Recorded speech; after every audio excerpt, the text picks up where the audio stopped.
Et pour finir, la technique Print Effect. Ma cliente ne souhaite pas changer de couleur. Et pourtant, elle me demande de lui apporter une touche de couleur et de fantaisie.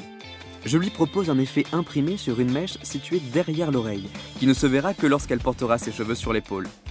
Tout de suite, elle adhère. Ma cliente veut conserver sa couleur.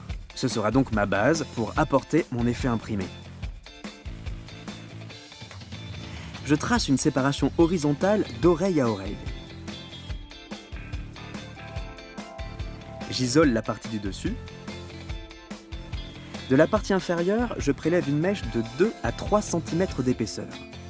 J'ai préparé une nuance carmine suffisamment foncée afin d'avoir du contraste tout en restant en harmonie avec la couleur de ma cliente.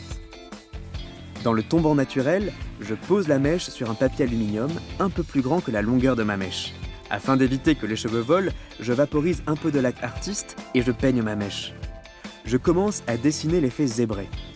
Je trace des rayures horizontales d'1 cm avec le bout du pinceau en commençant par le haut de ma mèche.